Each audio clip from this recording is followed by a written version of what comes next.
I used to swear my wife Charlotte loved me just as crazy deep as I loved her. We were 10 years strong in my heart, no cap. But 8 years into marriage, she still wouldn't have kids with me. And that's when it hit me like a truck that deep down she'd never gotten over Pablo. After one nasty quarrel, we had this brutal car crash on the way home from work, and we both died right there on the spot. Just like that. When I opened my eyes again, boom, I was back in time before we had even started dating. And this time I chose to let her go.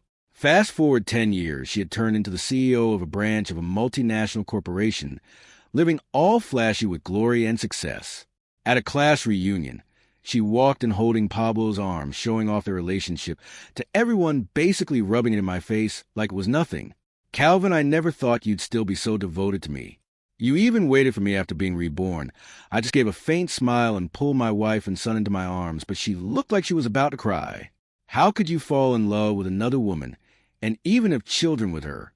Chapter 1, 10 years had rolled by, and I honestly thought I'd never run into Charlotte again after my rebirth. Like ever. But on New Year's at a business party, fate really set surprise and dragged us into the same room again. At that point, I was already the chairman of DS Group, totally wiped out after checking the company's global operations. The event was personally set up by the president of the A District Business Association, so there was no way I could dodge the invite. I went straight from the airport to the venue. That morning, dead, tired, didn't even bother fixing my hair or beard. The second I stepped inside, I spotted Charlotte rocking a wine-red bodycon mermaid dress, walking arm in arm with Pablo, who was flexing in a white suit, moving proudly through the crowd like they owned the place. A bunch of businessmen hovered around them like moths to a flame, all looking jealous and impressed at the same time. Charlotte has seriously been killing it these past years. Even though she's just the CEO of one of DS's subsidiaries, she's probably making hundreds of millions every year, right? Hey, Charlotte, you've done the best out of all our college classmates. Don't forget us when you hit the very top. Yeah, Charlotte, I heard becoming a supplier for your company ain't easy. Since we're old classmates, cut me some slack and make an exception, yeah. Charlotte held Pablo's arm tighter and flashed a bright smile at everyone. Of course. We're all old friends and classmates, so I'll definitely look out for you all. Wow, look at Charlotte leveling up in her career with a man who clearly adores her. I heard you two are getting married after the new year. Don't forget to invite us so we can celebrate. More compliments kept coming, calling them a perfect couple of match made in heaven, and all that sweet talk. I stood off to the side, feeling kinda sick watching the whole scene play out. Right then I overheard someone casually say, "By the way, Charlotte, you and Calvin were once madly in love, and he was your first love. Crazy how you two didn't end up together." Charlotte's smile froze on the spot, and Pablo, standing next to her, let out a slight smirk, brushing the comment off like it was nothing. Who doesn't have a first love when their young Charlotte has totally moved on from him? He was never good enough for someone like her anyway. Everyone laughed it off like it was just some random joke and quickly switched topics. What they didn't know was back when Charlotte was chasing me, she literally stood outside my dorm building for 7 straight days yelling that she loved me like she didn't care who heard. It even caught the school administration's attention, and in the end, I was moved and agreed to be with her. She once told me I was the only man worth loving in her life, and the only one she ever wanted to have kids with. I believed every single word, and after graduation, we walked into the wedding hall together, thinking that was forever. Later on, I found out it had all been a lie. Yeah, the whole thing. Chapter 2, watching Charlotte being surrounded and hyped up by that crowd, made me feel hella awkward.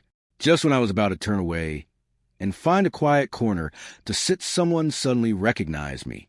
"Hey, isn't that Calvin? What a coincidence. I was just talking about you. Long time no see, where you've been all these years." It was Leo, a college classmate who was great at networking and seemed to have started a successful advertising company. Leo's shout drew everyone's attention, and soon all eyes were on me as they began to scrutinize and gossip. Wow, it's really Calvin. Look at that messy hair and unshaven face. Looks like things haven't been going well for him. What's he wearing a baggy outfit? He's at such a high-end business party and doesn't even have a suit. Hey, don't be too harsh. We're all doing well, but if Calvin's having a hard time, we should help him out. I couldn't help but laugh bitterly to myself. This was just a casual outfit I'd thrown on during my nap on the plane. My tailored suit was still sitting in my luggage, and I simply didn't have time to change. It was a rush. While everyone continued to whisper and point, I noticed Charlotte watching me through the crowd. I walked over with confidence. "Fancy meeting you here." Charlotte's expression froze for a moment, but then her eyes glinted with heavy sarcasm. "Calvin, you used to be the school heartthrob, a full scholarship student, and a top student. I never thought you'd end up like this." Pablo, standing beside her, looked down at me with an air of superiority, his nostrils almost reaching the sky. Yet good thing Charlotte chose me. Otherwise, if she had stuck with you, she'd be starving by now. I'm sure she's grateful you let her go. And look at you showing up at such a high-end event dressed like a slob. Don't you feel embarrassed when you have no career, no woman? Hey, well, we're all old classmates, so I'll do a favor and lend you one of my spare suits. I could only smile bitterly in my heart. Pablo, my rival, must really hate me to say so much to put me down. Before I could respond, the classmates nearby burst into laughter, enjoying the spectacle. Honestly, with my disheveled appearance, I probably looked like a poor down-and-out refugee to everyone. I couldn't help but silently blame Jack, the president of the A District Business Association, for informing me so late, making me rush to the event without any time to freshen up at the hotel. If it weren't for our long-standing friendship, I would have declined and rested at the hotel instead. Just as I stood there feeling uncomfortable, one sycophant spoke up with a mocking tone. "Hey, what's going on? Are you rejecting Pablo's suit? Because it's not good enough for you." I think it's more like he's afraid of getting Pablo's suit dirty and not being able to pay for a haha. Another round of laughter echoed through the room. I realized it wasn't worth trying to talk to these people, so I turned and quietly sat down in a corner. At that moment, Charlotte walked over slowly, casually pulling out a stack of money from her bag. I could tell it was about 10,000 yuan. She placed the money on the table with a look of disdain and smirked at me. "Here, take it. At least go find a hotel and clean yourself up. Buy yourself a suit. I'm just doing this as a favor, remembering our past." I pushed the money back toward her without a trace of hesitation. "Thanks for your offer, but there's no need. Calvin, don't be like that. I know we didn't end up together, but you can't just give up on yourself because of me." It was then that I realized she thought I had fallen so low because of her. In my previous life, I had sacrificed everything for her, even giving up the chance to develop my career abroad to help her chase her vague entrepreneurial dream. From the start, I knew that entrepreneurship was a long shot, especially for a recent graduate like me with no experience and no capital. The chances of success were minimal. But she, back in college, had been dreaming of becoming a successful female, so blindly determined to start a business no matter what. For her, I worked 3 different jobs, not only to support myself, but also to sustain her failing business. I thought my sacrifices would make her appreciate me, but in the end, she directed all her anger from the business failure at me. "I should have chosen Pablo. He might not be as handsome as you, but at least he's rich and can actually help me succeed. Look at you, what you have beside a nice-faced love ha can love pay for my business." After that, I realized that all my sacrifices had been in vain, that I was the one being foolish and desperate. I once sat on the rooftop drunk and heartbroken in the middle of the night, almost giving in to the urge to jump. But I loved her so much and couldn't bear to give up on her. So I thought maybe having a child together will hold our relationship together. "Charlotte, didn't you say you wanted to have a child with me? Forget about the business for now. Let's just have a child." But to my surprise, she slapped me across the face and looked at me with disgust. "You can't even take care of me, and you want to have a child with you? Ask yourself, do you even deserve me?" Even though I came up with several practical plans like giving up the business and getting stable jobs so we could raise a child together, she rejected them all. She said I was beneath her ambition. After countless arguments, we finally reached the end of the line, dying in a car accident caused by a crash involving an old Volkswagen. In the final moments, as I saw her face mangled from the crash, I felt my last heartbreak. I never imagined that I would be reborn, and I never imagined Charlotte would also be reborn. Lost in thought, I watched Charlotte's expression. As she stared at the money, I had pushed back toward her, looking incredulous. "Calvin, you've fallen this low, and you still care about your pride. This 10,000 yuan is just the cost of one meal for me. You probably won't even make that much in a few months. I've told you I don't need it. I have a suit. I just didn't have time to change today. And I'm doing fine. I'm not down and out. I pushed the money back again, and Pablo walked over, putting his arm around Charlotte's shoulder. Hey, Charlotte, you really should have noticed by now that he can't even wear a suit. He looks like a mess. Maybe he came here hoping someone would find him a job. How about this, Calvin? You're big and strong, right? I have an e-commerce company that needs sorters. It's day-to-day, pay a little hard work, but you could earn a few thousand a month, and we have dorms enough to support yourself. I was utterly speechless, but I still gave him a polite smile. Thanks, but I have a job, already really don't need it. But as soon as the words left my mouth, the entire crowd burst into laughter. Haha, look at him. He's this poor, can't even tidy himself up, and he's still pretending. How long has he been unemployed? I furrowed my brows. Was I really that shabby today? Wasn't this the look of a billionaire? Chapter 3, Calvin. It's better to be alive than to care about your pride, someone said with a mocking tone. If you don't want to sort packages, you could always work at my auto repair shop. It's all-inclusive, and you'll earn $5,000 a month. You're so cruel, making him do all this hard work. Or he could come to my house. As a butler, just give me foot massages.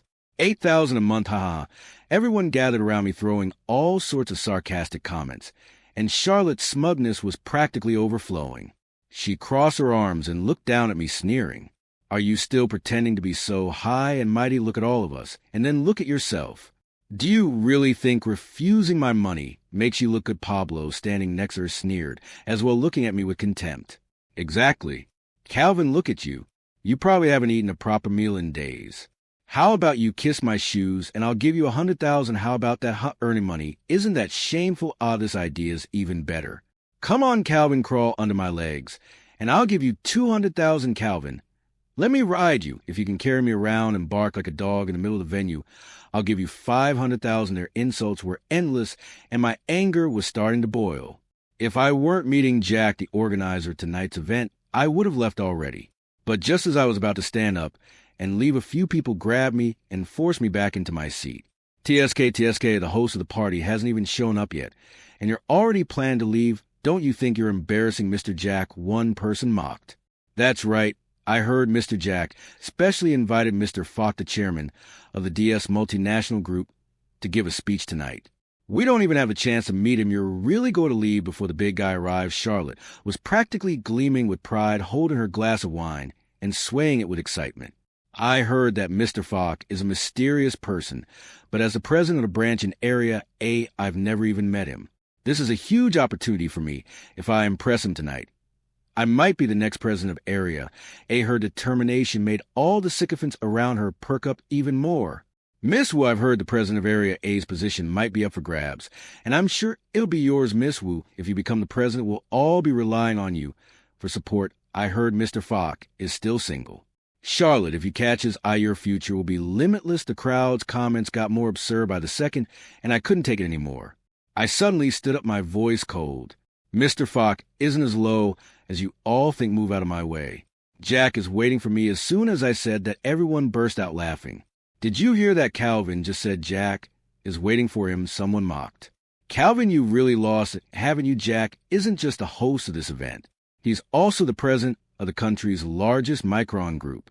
Who do you think you are claiming that Jack is waiting for you? Just as they were all laughing at me, a voice suddenly rang out from front. Mr. Falk, I thought you weren't going to make it. It's such a pleasant surprise to see you. As soon as Jack called out my name, everyone froze and stared in disbelief.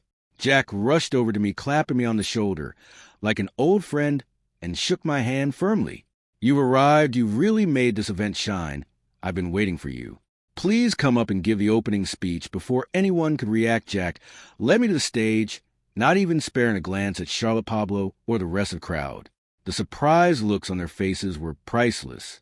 Their eager hands dropped, and they just stared at Jack, and me, confusion and disbelief written all over their faces. I could hear murmurs behind me. No way is Calvin really Mr. Falk, the chairman of DS Group. Calvin, how could he be Mr. Falk? That doesn't make sense. Mr. Falk is a huge figure. There's no way he's the same person as Calvin. Forget it. If Jack is personally welcoming him, there's no mistake. You guys need to figure out how to save face now. I smirked, quietly hearing Charlotte's voice rise in disbelief. No way, this can't be true. Calvin, this loser, is Mr. Falk, my superior. Calm down, honey. This must be some kind of mistake. There's no way Calvin could have reached that level. Ignoring their banter, I walked confidently onto the stage. As soon as I stood there, the crowd erupted into shock. Oh my God, I didn't dare believe it at first. But it really is Mr. Fogg. I saw him once back when I was in M Country. It's really him, but his appearance is so casual today. I didn't recognize him at first. Hey, you don't get it. Big people like him are always low-key and private. He's probably just here for a vacation. I scanned the crowd and noticed Charlotte's furious glare. I ignored it and quickly turned my attention back to the audience. I adjusted the microphone and smiled lightly, addressing the crowd. Everyone, I apologized for my appearance.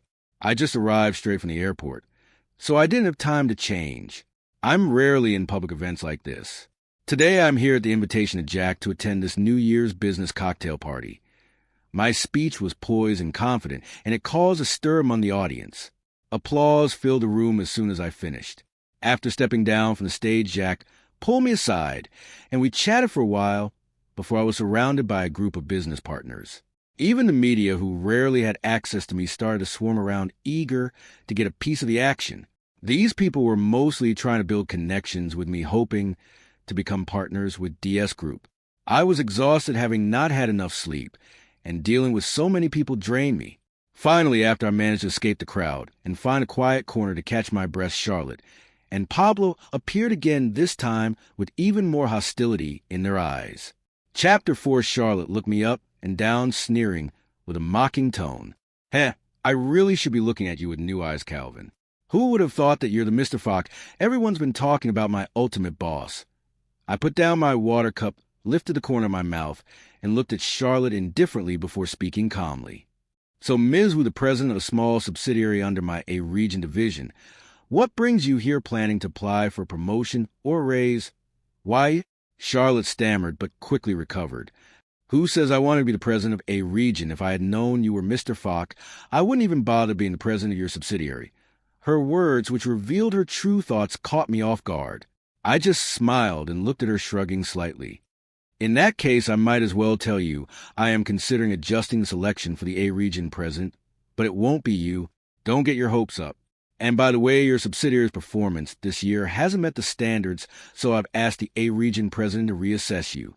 If you really think DS is beneath you, or if you think you can't stand me anymore, feel free to resign. It'll save me the trouble of reassessing you. Charlotte's face turned from pale to flushed as she bit her lip, unable to speak for a long time. I scoffed inwardly. She wouldn't dare resign. At this small subsidiary, she earns hundreds of millions each year, maybe even tens of millions. The billions she talks about are just for show. The reports don't lie. I've been watching her since she first joined this company. She got lucky and became president, and a few years ago she brought in a few good suppliers, which helped save costs and increase profits. That was fine. But these last 2 years, she's been getting too full of herself. She signed deals with unreliable connections, and this year the profits have turned negative. As the president of DS, I always make decisions objectively and rationally. I didn't refuse her back then just because she was my ex, and I won't give her special treatment now for the same reason. I couldn't believe she'd been inflating herself behind my back, even having people insult me like I'm a dog. My words left Charlotte humiliated, while Pablo, standing by her side, became upset. Calvin, don't think you're so great just because you're Mr. Fogg. So what if Charlotte's not working at your subsidiary anymore? If she strikes out on her own, she'll be successful. At that moment, a group of sycophants who had been flattering Charlotte and Pablo earlier now turned on them.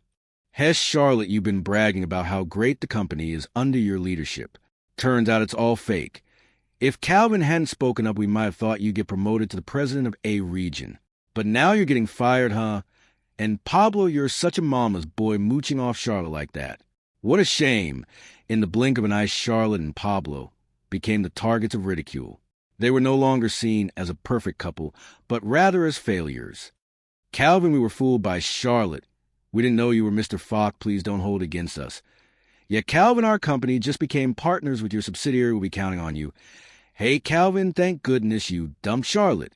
Anyone who stays with her is bound to have a miserable life. Hearing the immediate change of attitude from these fair-weather friends, I remained completely indifferent and calmly sipped my tea. Charlotte and Pablo's faces were visibly embarrassed. Charlotte, still holding on to her pride, gritted her teeth and spoke coldly. So what even if your career is successful, you're still all alone, a man with nothing but a lonely life? You can't even keep a woman, huh? I think you're still hung up on me. If you still love me, just tell me. I'm not against breaking up with Pablo and getting back together with you. Charlotte's words completely stunned me. In her eyes, I was nothing but a failure. Just as I was about to leave, bored by the situation, a sweet, cheerful voice called out from behind me, "Daddy." I turned around and saw my wife Valentina holding our son David's hand, walking towards me. My face immediately lit up with a sweet smile as I reached out to pull them both into my arms. "Hey, my little darlings, what are you doing here?" David, his chubby little hand gripping my neck, spoke in his babyish voice. "Mom said we're here to give you a surprise. So we came to keep you company." I looked at Valentina and kissed her gently on the forehead. "Thank you, and thank you to David for the surprise. I love it. I'll say goodbye to Jack, go back to the hotel to freshen up and change clothes. Then we can go out and tour the capital, Valentina. And I have been living in M Country for years, and David's studying there too. Since it's the winter break, it's only me, the workaholic, still running around on business trips. They managed to come from M Country to spend the new year with me in the capital, and I'm really grateful for that.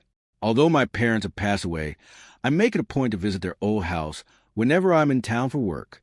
This year, with Valentina and David accompanying me, my tired body felt immediately recharged. After greeting Jack, I was about to leave with my wife and son when a voice suddenly called out, "Calvin, can you wait a moment? I need to talk to you." It was Charlotte. I turned and saw her approaching. She looked at Valentina, hesitated, then I didn't avoid the confrontation, and spoke up. "Say whatever you need to say in front of my wife and son. We're just boss and employee, there's nothing to hide. Calvin, I really didn't expect you to be Mr. Fock, my boss. I believe it now with Lay and all the other company bosses confirming it. But don't think I'll believe that you've randomly brought some woman and child to pretend they're your wife and kid. I'll never buy it." Before I could respond, Charlotte turned to Valentina and spoke. "You probably don't know who I am, but I'm the woman Calvin loved for 10 years. He could never forget me and fall for some other woman, much less have a kid with someone else. With your bad acting, do you think you can fool me? Tell me, how much did Calvin pay you to pretend to be his family? I'll double it." As she spoke, Charlotte pulled out a checkbook from her bag and handed Valentina a pen, leaving both my wife and son stunned. Chapter 5. My son stared at Charlotte with wide eyes, pointing at her with his little finger, and loudly called out to me, "Dad, is this woman crazy? Why is she saying that Mommy and I are pretending?" His little voice almost made me laugh. I held his hand and responded, "No, son, she's just someone who thinks too much." At that moment, Valentina gracefully smiled at Charlotte and said, "So you're my husband's first love. Thank you for letting go of him back then, or I wouldn't have had the chance to be with him." Valentina tightly wrapped her arm around mine, silently asserting her place in my life to Charlotte. I placed my hand on Valentina's shoulder, looking at Charlotte with a content smile. "Charlotte, I really don't have time for all this drama. She's truly my wife, and our son is our biological child. Ms. Wu, please keep your checkbook. My husband has provided our family with more than enough security. We don't need your money." Charlotte, who had just been defiant, now looked utterly deflated. Her hand, holding the checkbook, froze midair. Feeling bored, I was about to leave with my wife and son when some classmates who had just insulted me began to follow. "Hey, Calvin, don't rush off. We didn't get a chance to really talk. When did you become the president of DS Group? And when did you get married? Yet, Calvin, it's been years since we've seen each other. And you pop up with such a big surprise. Let's go grab a meal and catch up. Oh, this must be your wife. And your son, Huck. Calvin, you really hit the jackpot." Career and love all at once. The people who had been mocking me now started flattering me, and it made me sick. Just as I was looking for an excuse to leave, a cool voice came from behind. "How pathetic, huh? Not long ago, you were saying Calvin was unemployed and washed up, and now you're all sucking up to him." I turned to see Jessica, the one person who had not joined in the mockery earlier. Jessica was a girl from college who had secretly had feelings for me. I didn't realize it back then because I was so focused on Charlotte, and it wasn't until the night before graduation that she told me. The next day, we went our separate ways and lost contact. Jessica's words made everyone lower their heads in embarrassment. She then turned to Charlotte and scoffed. "And you running your mouth and insulting Calvin earlier, now that you see he's successful and has a wife and child, you still come crawling after him? How embarrassing. Charlotte's face turned pale, her anger building. She sneered, "What does it matter to you? After so many years I saw Jessica again, and she looked even more beautiful and alluring than before. But I already had a loving wife and a son now. There was no longer any fate between Jessica and me. Jessica, it's been a long time. How have you been? Not bad, Calvin. I'm actually in M country, too. Didn't know how. I started my own business in the restaurant industry, and now my chain, Little Bear Fast Food, is the largest in M country. But compared to your success, I really can't compare."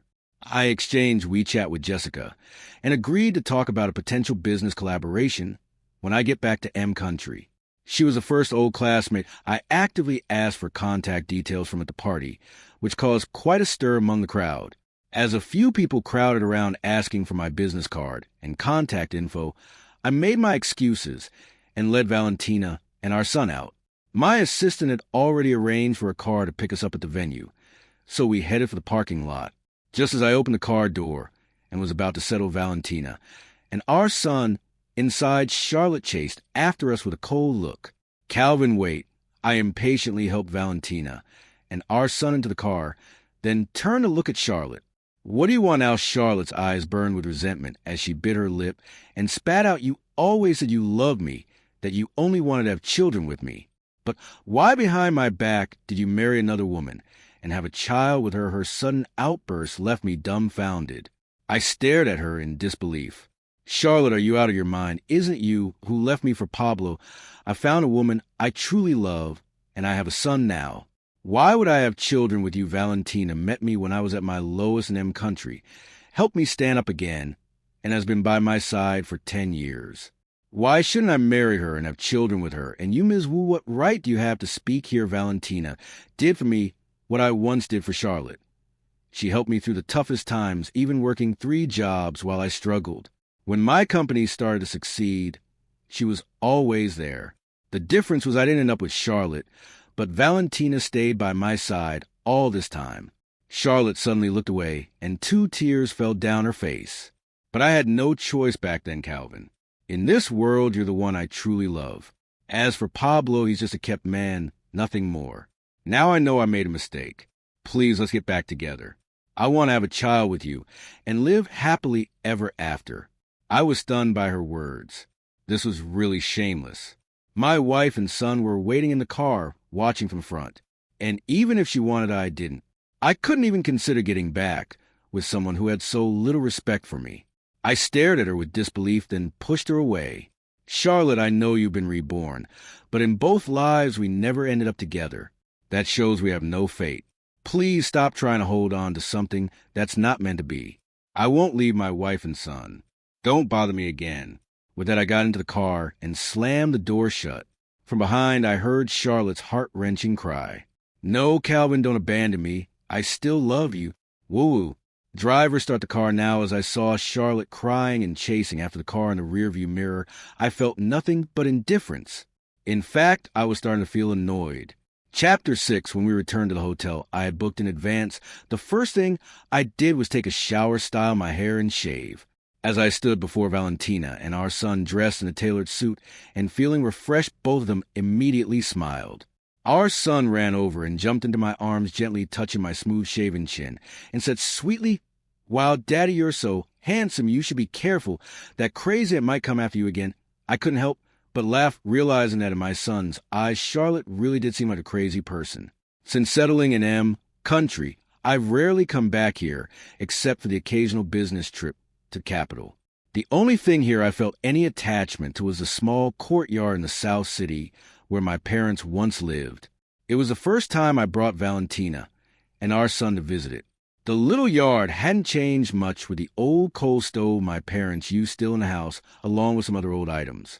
Seeing these familiar things made me nostalgic, and I shared many stories from my childhood with Valentina and our son.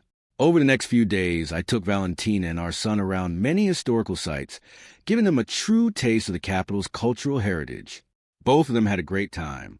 During these days, Charlotte didn't contact me, and I thought I had finally shaken her off, feeling a sense of relief. However, just as I was preparing to return to M country with Valentina and our son, I received a call from an unknown number. I instinctively picked up the phone, and Charlotte's voice came through. I responded impatiently, "What do you want now?" I, I'm sorry to bother you again. I finally managed to get your domestic number. Calvin, I've been diagnosed with an incurable disease, and I don't have much time left. I just wanted, if you're still in the country, could I see you one last time?" Her voice was weak and trembling, causing a sharp pang in my heart that, low-key, listen, this is wild. I no longer loved her, but since we had once been lovers in 2 lifetimes, I still felt some compassion for her, if she was really dying. "Okay, where are you now? I have a flight tomorrow, but I can come see you before I leave." I softened, kind of hesitating a bit, before deciding to meet her. Maybe this would be the last time. She gave me an address, which wasn't a hospital, but her home. She said the doctors had told her there was no need for further treatment, and she was waiting to die at home. Yeah, I told Valentina about it, and told her to keep our son entertained for a while. I would go see Charlotte and be back soon. With Valentina and I now on good terms, there was no need to hide anything from her. She wasn't petty, no drama. I took a cab to Charlotte's current place of villa on the outskirts. As soon as I entered, I was surprised to see a full spread of dishes laid out on the table. No cap. It was just about dinner time, but I didn't think too much about it, and simply said, "You're already so sick, there's really no need to make such a big spread." Charlotte greeted me and even poured me a glass of red wine, her gaze burning. Kinda intense. "I've always remembered these are all your favorite dishes. This is the last time I'll make them for you, Calvin.